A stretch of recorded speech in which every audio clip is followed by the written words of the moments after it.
Give me a big fanfare. Limelight, deep down in the heart of sizzling, passionate, loveful Greenwich Village. Right here on 7th Avenue South, here he is, the man fresh from triumphs in tape recordings, fresh from triumphs on wire recordings, fresh from FM triumphs. Here he is, the star of stage, screen, radio, and the 7th Avenue delicatessen. Here he comes, it's lovable Gene Shepherd!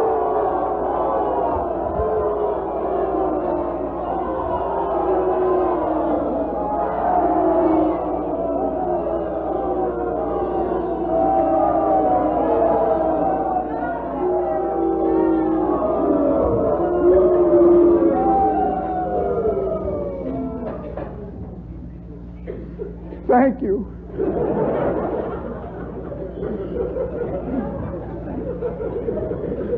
Well, at least it certainly is a pleasure to see an honest audience. That's terrible.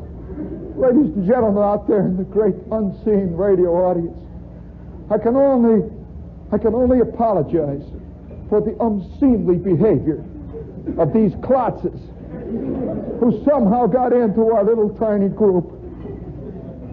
We're just one radio listener who wants me to go on, who loves me for what I am, a sensitive individual. Well, just one, a sensitive, beautiful individual of infinite sensitivity and joy, who has only love for all of mankind. Right, gang?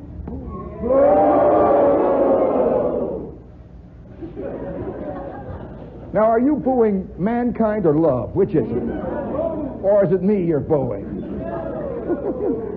Oh, I could see this is going to be a difficult night. Will one embattled listener out there in the darkness of Staten Island, out there in his poor little hovel, huddling next to a darkened air conditioner that hasn't worked since last year, please give me a call and say, "Carry on, Shep." Silence. You notice the phones aren't ringing? Well, maybe that's because we are moving into International Love Week, which begins exactly at midnight tonight. And for those of you who are interested in love, incidentally, I've always felt that love is an invention of America. Literally. In fact, I've often felt, too, the way Clifford Odets put it, that if we should, instead of having an eagle for our insignia, we should have a Cocker Spaniel. You know, sitting up begging, "Please love me," you know. Yeah, this is the way it is in our world today, and we might as well face it for what it is. I will never forget the first time. How many of you guys in this crowd remember, now this is maybe perhaps a male thing, I don't know, though. How many of you remember the first time when you discovered you were being rejected? Rejected. Which is, by the way, that's a word that strikes terror into the hearts of every living man and every chick in the world. Speaking of living men and chicks, have you seen that commercial? Have you noticed that everything is fun today? Have you seen that commercial where the guy's laying in bed and he's got a gigantic bandage on his head, and his feet are, you know, with the cables holding it up to the ceiling there, and he's laying there, and he's got a giant cast on his chest, and he's grinning like he's out of his skull because he's got all-state insurance.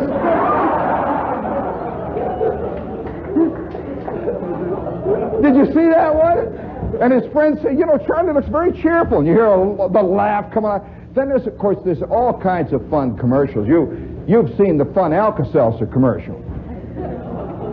Nothing I like better than to have a little fun with a couple of Alka-Seltzers. Well, that's my idea of the new fun world. Well, of course, part of all this is the fact that most of us are vaguely afraid that we are not going to... What is fun? Have you ever asked yourself what fun is? Some people find fun in cracking their knuckles. Oh, yeah. Listen, I have a friend used to sit down in the basement when I'm a kid. Bolus Polish Rakowski. He was shaped sort of like a small bowling ball with feet, you know. And Bolek used to sit there, that was his Polish name. Bolek Rakowski used to sit there and crack his knuckles. And all around him you'd smell nothing but the smell of fermenting cabbage. Sauerkraut. Oh, it was a great face. What's the matter, honey? She's remembering something. He sits down there and he cracks his knuckles. See, he could crack his knuckles. He had an 8-note range, a full octave. And I remember later on when he really started to work, he got an octave and a half, which ain't easy. And he'd sit there and he'd crack his knuckles to the Star Spangled Banner. And we would all, oh, yeah, I love it. And Schwartz would sit there and play his teeth. This is true folk music. You know, you put a number 2 Ticonderoga pencil across the margin, sit there, and he is playing Semper Fidelis. Now, I am a rubber band man, you know, doing, doing, doing, you know. I'm the Harpo Marx of the rubber band, see, playing away there. This is all part of that eternal search that all of us have for that one magic thing, fun. Fun. Old F-U-N, fun, which is what all of us are looking for. I remember my old man. He pursued it all of his life. He pursued fun the way Ahab pursued the white whale. And as a matter of fact, fun was his white whale. And so I can remember him on a Sunday morning. You know, I wonder how many families still do this. He'd wake up late, about 10 o'clock in the morning. That's late for him. Every morning he went to work at 7. And so 10 o'clock we had this whole big rule. Everybody's got to shut up around the house. Sunday morning the old man's asleep. You remember that, you know, there's an itchy feeling that kids get. That terrible itchiness. And, you know, you're walking around, standing on the bed. My kid brother is under the day bed whimpering. He's still there, by the way. Funny, I hear from him once in a while. Every couple of years the phone rings and I pick it up and I hear, it's Randy. He's still out in Hammond, Indiana, you know, covered with a cretonne daybed. Well, things really don't change. They just get bigger, that's all. Or littler. Well, Sunday morning was the fun morning. And so we had the big breakfast on Sunday. Now that meant no cream of wheat, you know. We would have eggs, we would have coffee cake and that whole business. And about 15 minutes after breakfast, the old man would start pacing. He'd get that wild look.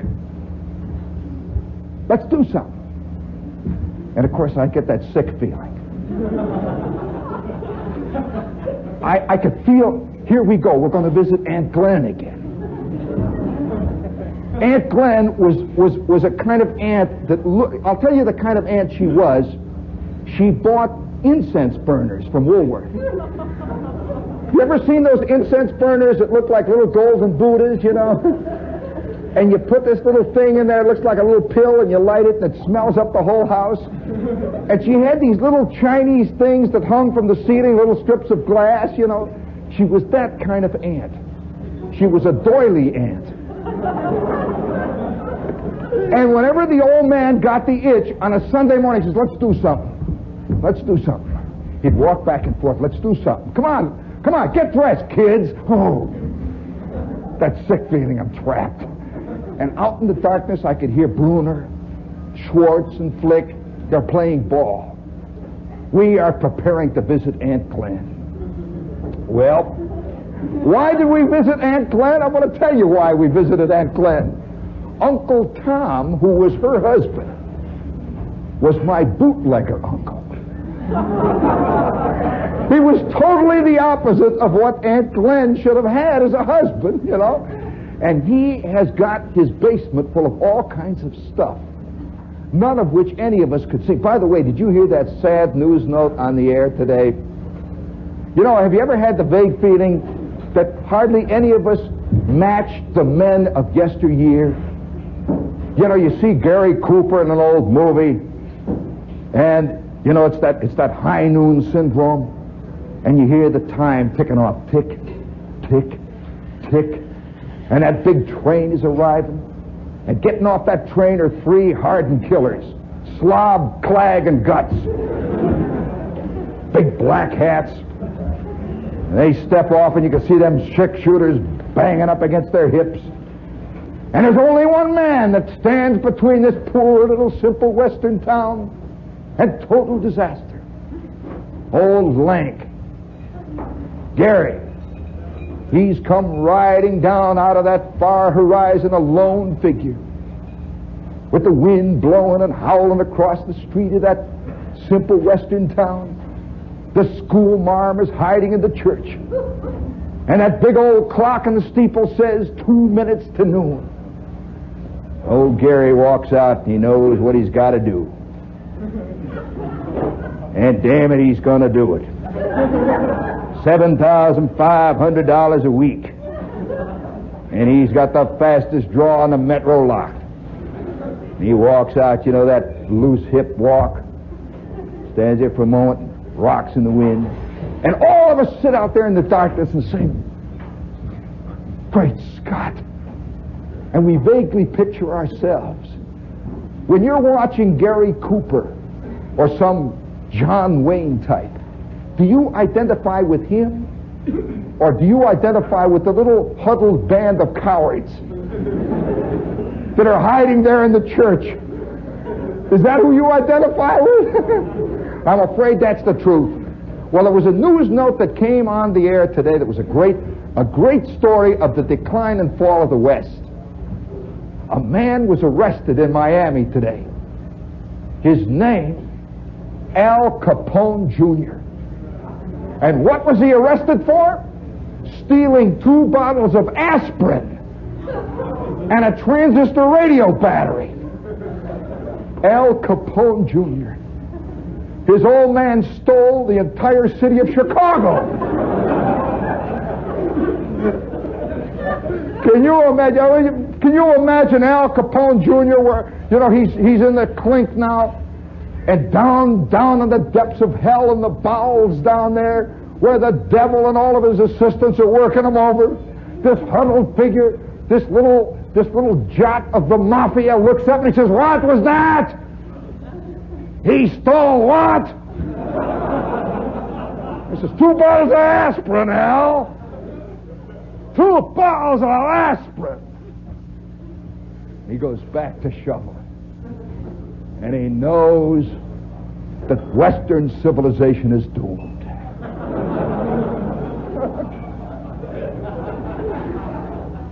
You got to think about that one, gang. Are there any Spengler fans in the crowd here? I guess I'm the only one. Decline and fall of the West. Well, you know, speaking of West, have you ever been placed in that position where you really had to do something? Seriously had to do something when there was an event happening before you? You know, that's one of the great moral issues of our time. That's the disenfranchised individual. Do you have responsibility to society? In short, if somebody comes in here and they try to hold up the limelight, they come in with a couple of 6 shooters, what do? Do you shell out? Do you fight them? Do you call the police? Or do you try to get in with them? Hey, fella, I cased this joint myself, you know, gee whiz. You know, which do you do? This is a great situation, you know, it's a very difficult problem.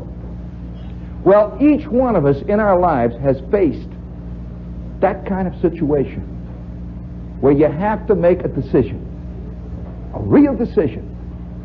And I'll never forget the time I made a decision. Do you want to hear about it? Holy smokes. Well, I'll tell you, it happened at a dance, like so many traumatic experiences do. Of one kind or another, I'll tell you. I think men are 50,000 times more embarrassed at dances than women, for a lot of reasons, many of which I can't go into on the air. And that's a problem, too. You'll have to explain that one when you get back to Jersey. But I am at this dance, see, and you remember, how many of you remember when they actually had places called dance halls? You know, just a dance hall, you know, and they had a joint outside of the town where I lived, and this joint was called the Dreamland Cafe. It was a dance hall. And there were guys called Mickey Isley's Dreamland 5. You know, outfits like that were playing there, and they had colored lights, blue lights, green lights, yellow lights, and it was very romantic. They had Japanese lanterns hanging. And you remember between the dances, these guys would come out and throw this stuff on the floor, these sparkle things, you know, so you'd slip better, you know. Oh, yeah, boy, I'll tell you, they'd throw this stuff out, and you were supposed to go between dances and sit down at your table. And you brought setups. Remember your big bottle of Coke or something like that? And they would bring out the whiskey at like $4 a shot. That kind of thing. So you got the picture now. Well, this was a hangout for the Martys of the period. You remember the movie Marty? By the way, every week when we're down here, have you noticed before the show I walk around and look at the tables here? I'm picking out the trouble table. That trouble table usually consists of 4 Martys who have not had a date in 2 years. And they are here at the Limelight with a tall, thin girl with a mustache. She's the den mother, you know. Oh, the Marty world is a very complex social world, see. And so me and Flick and Bruner, one night, there was a certain quality of the illicit about the Dreamland. A certain quality of excitement about it. Because you had to dress up to go there. And that always feels vaguely decadent. You know, sinful, rotten, somehow, you know. And so one Friday night, Schwartz and Flick and Bruner were riding around doing, incidentally, do chicks ever do this? I'm going to ask a hypothetical question. Do girls ever ride around in cars, 4 of them, just ride around and look out of the car for guys? They do. We could get in some deep water here tonight, friends. Well, nevertheless, that was a great hobby in northern Indiana, and it was called scragging. I don't know whether they use that expression underneath. They call it scragging. See, and what you would see out there walking around the streets were scrags. There were either good scrags or medium scrags or wowie, you know. And that was called scragging. So we would ride around in Flick's car. And Flick's sitting up in the front there, see, he's driving. And that was always a very bad position. You know, you got to watch your grill and stuff. He's driving away there.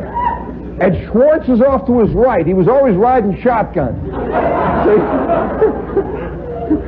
And I always played it back a Flick right behind here, see? And over here would be Bruner. And we've got the radar going, you know, all shot. And on hot summer nights like this, we'd ride up and down South Chicago and in East Chicago. And the streets are teeming with chicks. And they're walking around, see? There'd be great streams of it. And I'd say, watch it, Flick, watch it. Look at 3 of them. 3 of them coming in at 12 o'clock, watch. Little did we realize we were getting training, you know, for later days. I says, here comes 2 at 4 o'clock. And Schwartz would holler, hey, baby! That was our blockbuster, see? And they would turn around and walk away, see? And then Flick would holler his only obscenity out the window at him, see? And then we'd start looking again. Looking again, see? That's all we ever did, look. We just looked and burned up gallon after gallon after gallon of gas. And then after 2.5 hours of scragging, we would drive in to the drive-in. Now, they don't have drive-ins around here like they have in the Midwest. These are carbuncles on the buttocks of civilization. That's a colorful phrase, isn't it, there, honey? I noticed she was scratching.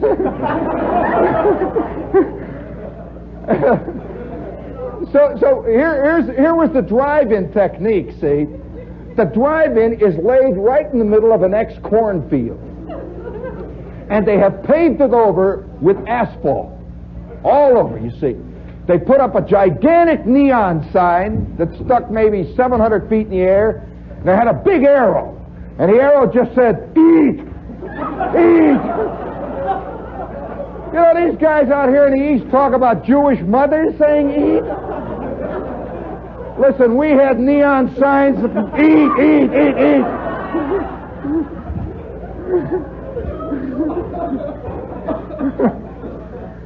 So you'd see the drive-in, see Ted's Miracle Drive-In.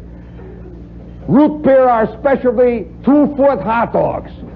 And they had a gigantic root beer barrel that was lit up in red and green and yellow neon. And for miles around, people would come at maybe 10 o'clock, 11 o'clock, midnight.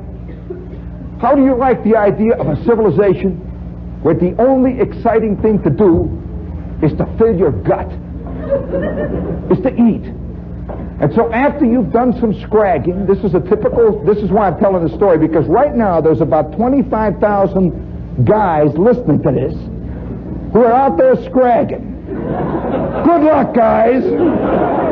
Hey, fellas, turn up your radio and I'll let go a blast for all of you. How about all of us hollering, "Hey, baby," all together? All right, turn up your radio there. Let's give them a gigantic. Let's lay out a tremendous. Let's hurl an invective, huh? All right, pause now. All you guys out there in your radios, all of you guys that are driving along playing turnpike tag, all you guys that have just spotted a chick in the Mustang ahead, and you are about to pass her and give her that fantastic, great, wonderful, crinkly-eyed Glenn Ford smile that you've been working on. Turn your radio down now for 10 seconds. Okay, pull it. Now listen. All right, all you guys out there, prepare your radios for it. Do you really want to do that?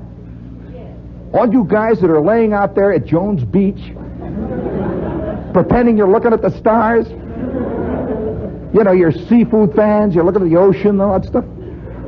All of you guys that are standing up on the top of buildings, all of you be surprised at the number of fantastic social events right now. Great human dramas are being played out on the top of 10-story buildings, in the dark, next to a chicken coop, with a transistor radio playing full blast at this very moment with this show on. Incidentally, it has just come to my mind how we are breaking the mood for a lot of people out there.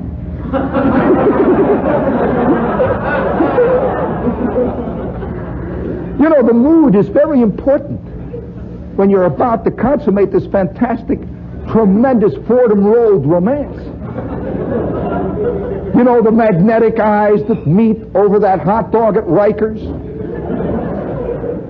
2 or 3 months ago, and now it's slowly built up to this point where you're sitting now and you're hurling your 42 Mercury along the highway out there along Queen. Incidentally, can you ever imagine a better name for a road than Utopia Highway? And it goes through Flushing. Somehow there's a poetic justice to these things, you know. They fit. Well, right now there are a lot of guys that are trying to subtly turn their radio to another station. Let's get some music, Clara. And she says, "Wait a minute, I want everybody saying. Just a minute." I wonder how many people out there right now are cursing that thing that cast them into this mold. But here is this guy driving his car. He's a Playboy reader. He sees himself at 6.5 feet tall, beautiful, flat stomach. He sees himself as a guy who's going to take his 2 weeks on the Riviera. He makes fantastic salads. And actually, all he is little fat, short Charlie Applewhite. Lifetime subscriber to the Center Fold-Out. The greatest collection of mint playgirls in existence. He's got them all tacked up there in his pad at home, you know. And every month he waits for that magazine to come out. You know, his eyes dilated with excitement. The mailman walks up and says, "Here it is. Miss June, Charlie. Love has come to Charlie again." He's oh, love. He tacks it back up there and he starts pacing again, waiting for the next one. And now here he is. He's out with the real chick, you see. Real chicks never are like the people that mythology has created. Nor are men like the people that mythology has created. There is no man alive, including Anthony Perkins, who is as sensitive as Anthony Perkins. Thank you, man. Nor, might I add, is there anybody alive who remotely approaches Jean Moreau in her magnificent understanding of the male psyche, the Simone Signorets of existence, who work only in myth. There's just people named Mabel. There are millions of Howies. There are Clarences. There are people named Esther Jane. And they all feel that vague sense of being cheated. Here is Esther Jane out there in the darkness. And she is riding with Clarence. And she is cursing the day that she was ever born. Why am I stuck with Clarence?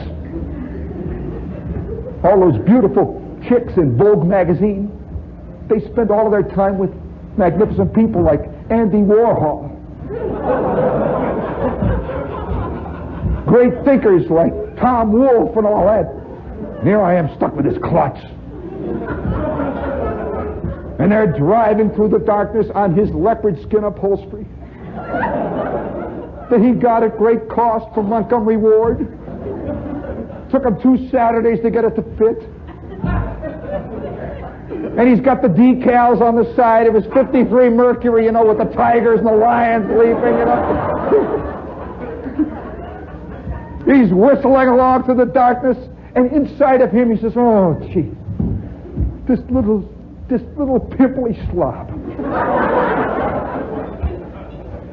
And he pauses for a moment, and he says to him, "Oh, Audrey Hepburn, where are you? Oh." And they're driving through Secaucus.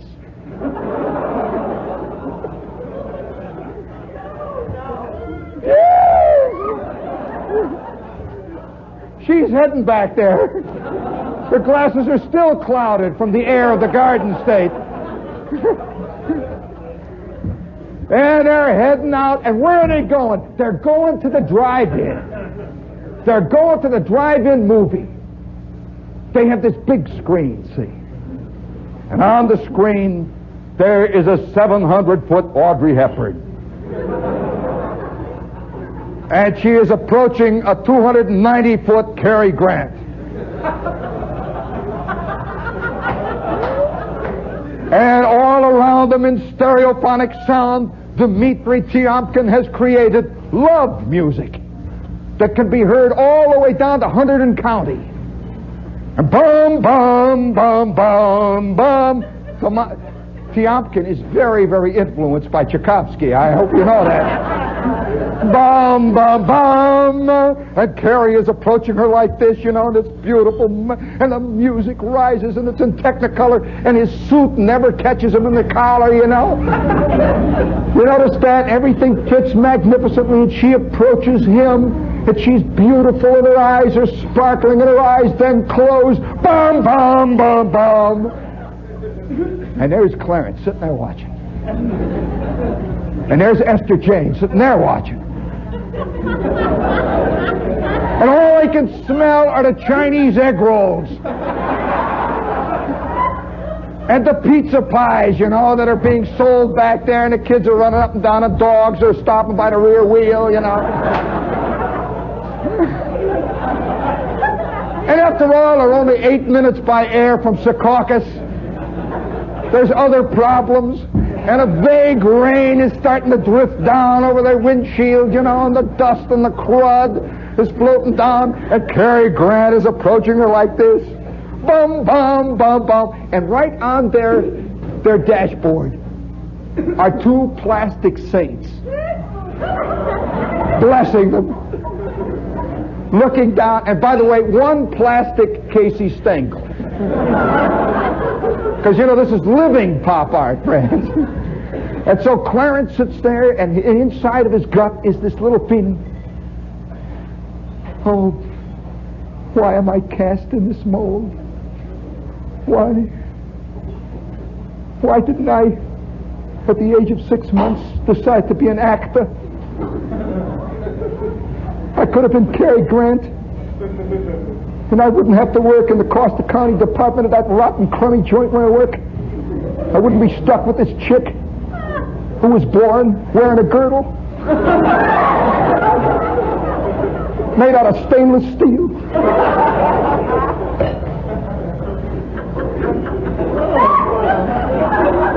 And she sits there and she stares off in that true romanticism of the female. The violins of her soul playing away.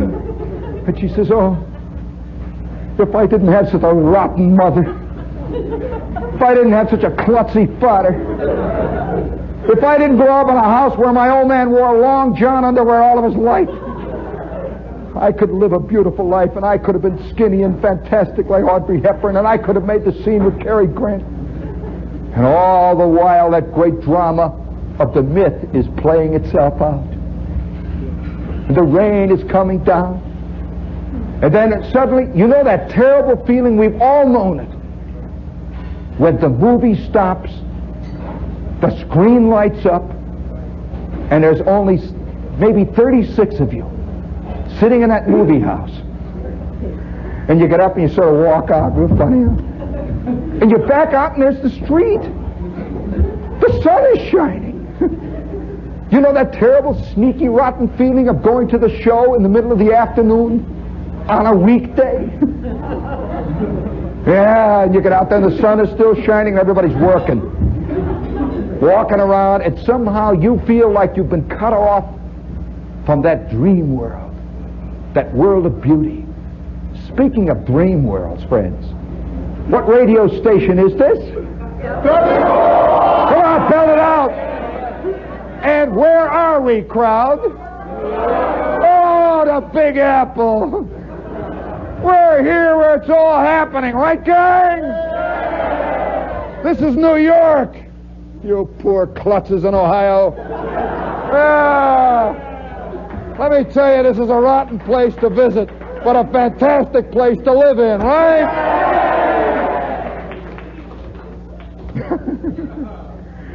Oh, they don't have a Robert Moses in Ohio. Build them a great fair. Well, you know, this whole dream is going on, you know, and it's all based on myth. It really is a fantastic myth. That once in a great while you find yourself entering a situation like that. And by the way, one of the great moments in a male's life is after he has been talking to this girl. These are the genuine, shall we say, the genuine dramatic tensions that pull us. After you've been talking to this chick, you know, for a couple of weeks in the office or in school, you've been talking to her. Little things are forming in your head. And they're not always the things that we like to think of. Sometimes you think of beautiful lakes, right, gang? Trees and birds. The moon. Have you ever felt like hitting the moon? I think the moon has been responsible for more trouble in this world. I wonder how many guys made a momentous, catastrophic decision in a convertible because of that rotten moon. You're both looking up at that thing, and she says, "Isn't it beautiful, Clarence?" He says, "Yeah." He's confusing that with her, see? And she's confusing that with him. And she says, "You know, that gives me a funny feeling." She has a little myopia, too, you know. And he says, me too. And then that great moment, his arm goes up behind him and begins to creep over the back of the seat. That is the moment of decision, man. That's like going over the horns. That is the moment of truth. And you know that fantastic, awful feeling? You've got your hand going up like this, you know?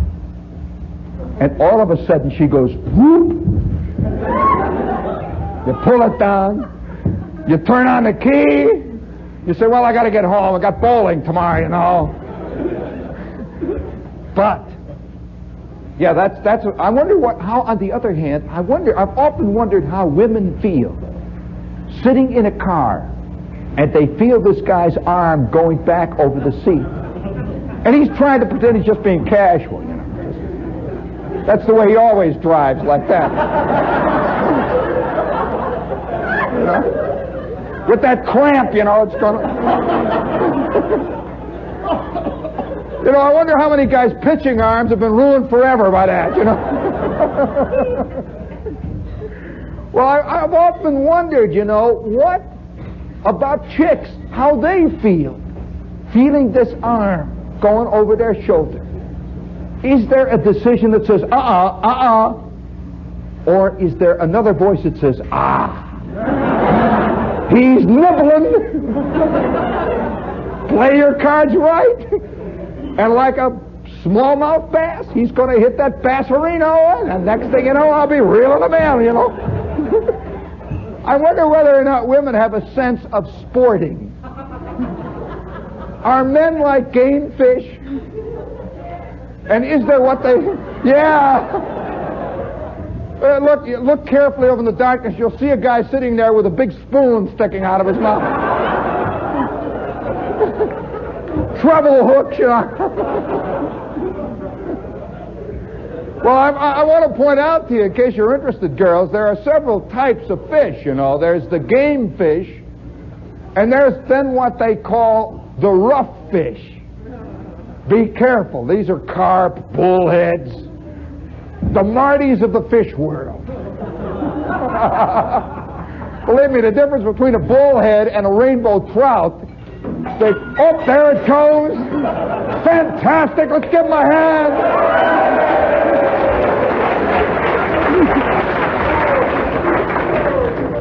Oh, we're swinging tonight. You know, one other thing about that business of of the moment of truth. You want to hear the moment when I made a decision? Yeah. Well, I'm in the dreamland, see. Flick and Schwartz and Bruner and I have decided to go big time scragging. This costs $2 a head, see. And have you ever heard of the stag line? You know, you always hear about this, but nobody talks about how it feels to be in one. You know, all the short stories that F. Scott Fitzgerald writes about are the guys with the Zelda in their arms. You know, Zelda's here, F. Scott is here, you know, and they've got this thing going. He doesn't talk about that long, silent line of guys hiding behind the potted palms, peering at him, see, watching with big, hungry eyes. Well, Flick and Schwartz and Bruner and myself are dressed up. We got white shirts on. I am wearing that fantastic white tie that my Aunt Min gave me. The one with the silver snail on it, hand-painted. I got it for graduation. You know, it's outlined in red. It's a beautiful tie. And I'm wearing my electric blue sport coat.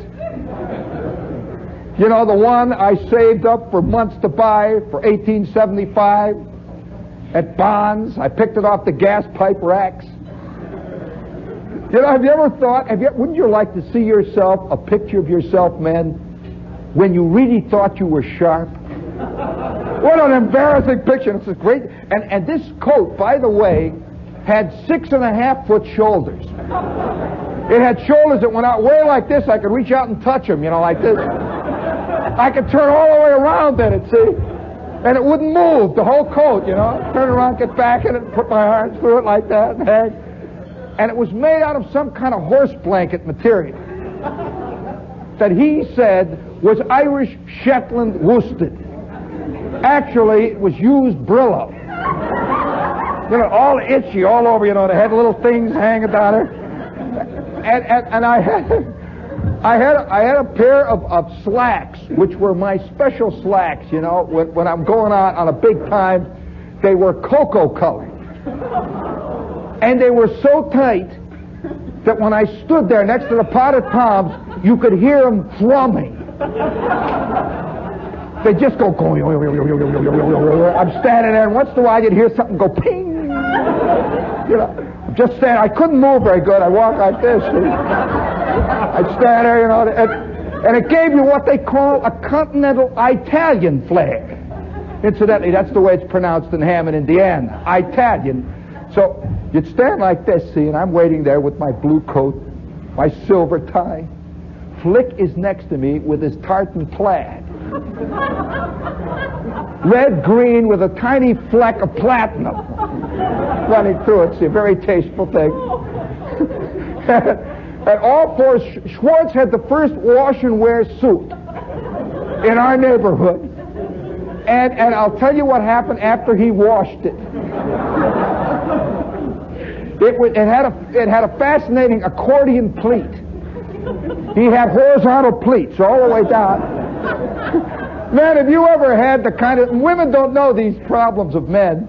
Have you ever had the kind of slacks, you buy them, you get them back from the cleaners, and you know they're in that plastic bag and they look so great.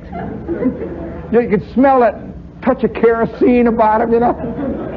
And there they are, hanging there. See, it says $1.50 little pink thing on it. It says guaranteed and all that. You take it off and you put them on and you pull them up like this, and they got that knife edge thing down there, you know, knife edge like that. And for about 15 milliseconds, they look fantastic. Then all you got to do is go like this, and 18 things appear this way. You got things that go all the way across like that, and you raise one leg like that, and you got a bag hanging down. And you never can figure out how the other guys do it, you know? And how about those shirts, men? You open up this beautiful shirt, you know. Have you ever seen those shirt commercials on the air? Well, let me tell you something. I did a shirt commercial. For those of you who are interested in this gimmick, have you watched those guys in the shirt commercials? You seen that guy that dresses in the morning and that chick says, "Why don't you stay home from work today, Charlie?" Because of his shirt, you know. Boy, there's a lot can be done with a shirt, see.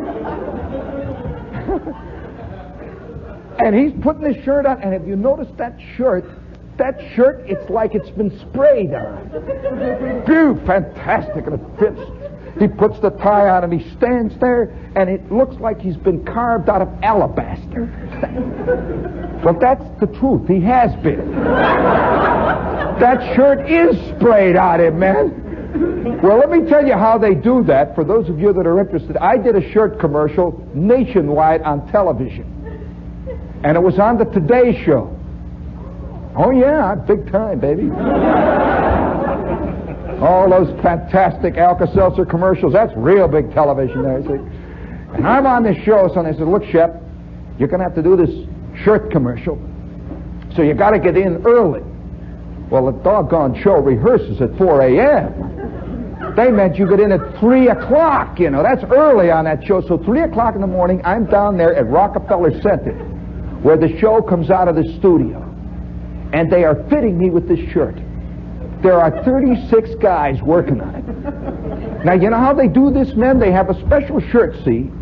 And you put this thing on, 3 guys lower it down over you. See? It comes down out of the seating with little wires, see? They lower it down. And then there are 9 guys on the floor, they pull it down, see? It's like covering a Zeppelin, you know? They pull it down, and this shirt has been specially made. It has 422 tiny nylon threads, which run down under your feet. See? It's like you got stirrups on, see? And they pull this thing, and it's got little tightening things in it. They tighten it all down, and all of a sudden you can't move. It's like you're in chainmail, see? And it slowly pulls your gut in until all of a sudden you begin to squirt out of the top of it. Well, I started out, I am 5 feet 10 when I began. When the commercial went on the air, I was just shade under 6'6". I stood there like this, and they light this whole thing, see, and they say, stand there now. Well, the show goes on the air in a half an hour, and I stood. I couldn't move, you know. I'd move a little bit, and one foot would go up, see. I stood like this, and all these guys stood around me. Now, hold it. They're spraying you with airplane dope. You know, that tighten, that stretches the skin, and now my gut is in, boing, and my ribs are sticking out, you know.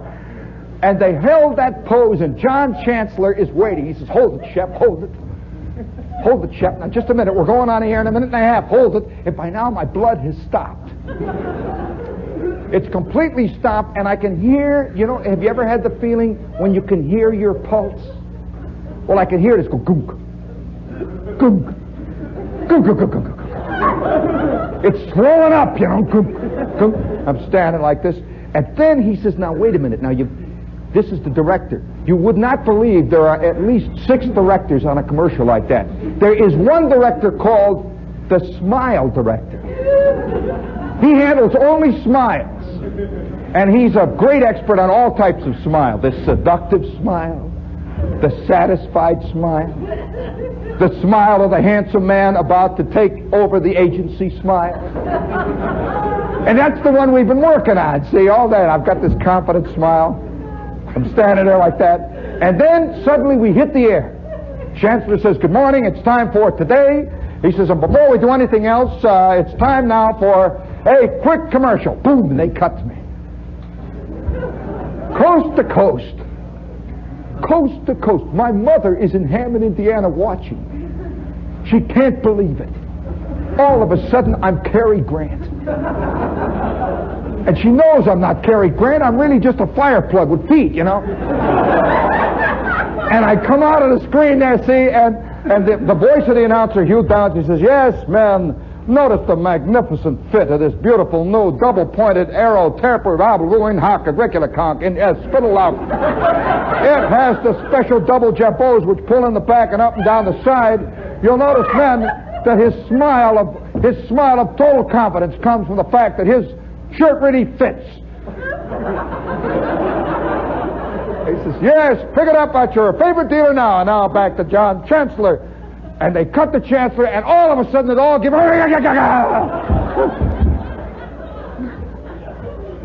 It all gave in, and Chancellor says, thank you very much, Shep, and now let's take you to Washington, where Chet Huntley is on the stand.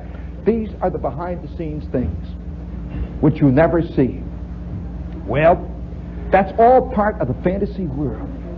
And so millions of men the next day says that can happen to Shepard, the human cantaloupe. That must be a fantastic shirt. So 20 minutes later, there are 8 million guys trying to stick it in. And it keeps going out the other. They stick it in this side and the back comes out.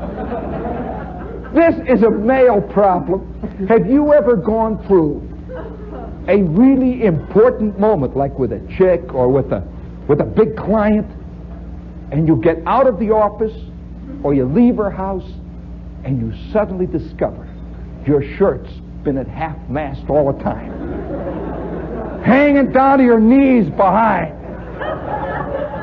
This is a male problem. Women don't even know this.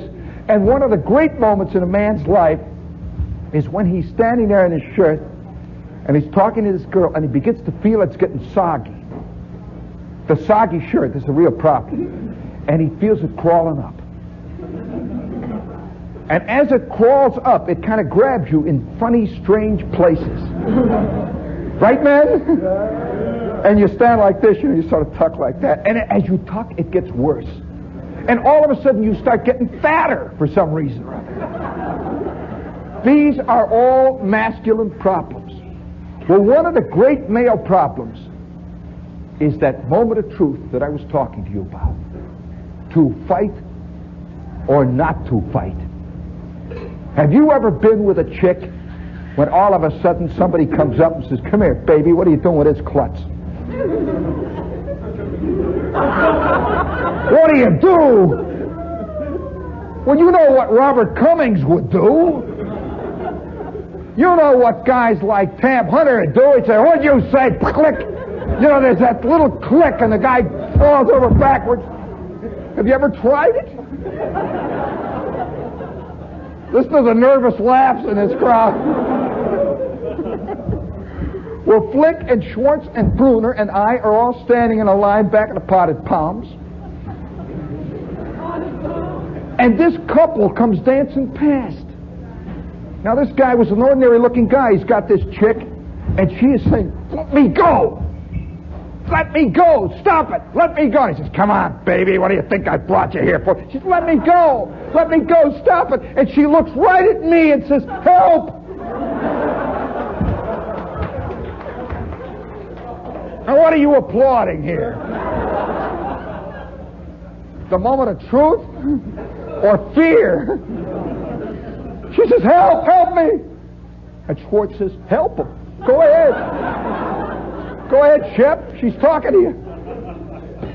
I look at this guy in the eye, and he looks me right in the eye, and he says, "What are you going to do about it, Mac?" There you are. That's the moment of truth. What do? You say, "Nothing. Nothing. Go, man. If I were in your place, I'd grab her too. Go." No, you can't. So about 6 milliseconds of sheer terror go through me. And then all of a sudden, you know, there's a funny thing that sets in. There's a kind of nuttiness. It must be the basis of kamikaze flying. They say, "Well, what the hell, you know?" Say, "All right, Mac, let go of her." He says, "Okay." He throws her down. He says, "All right, Bride's guy." And with that, I don't know what made me do it. My right lashed out like a pit cobra. Unerring, sharp, dynamite exploded 4 inches off to the left of his ear.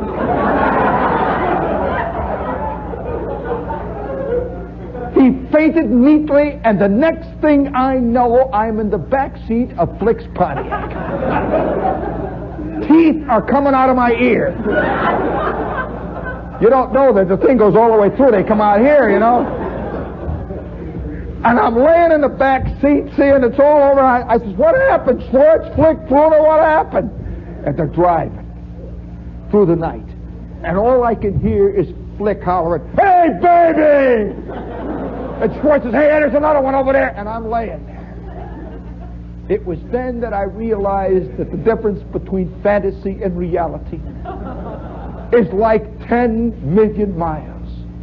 And friends, we have just one. Oh, by the way, those of you out there who think this program goes off the air at 11, and there are a lot of you who do, I'm going to give you a warning that the real stuff starts at 5 minutes after 11. We come on for the last hour, which is not for women.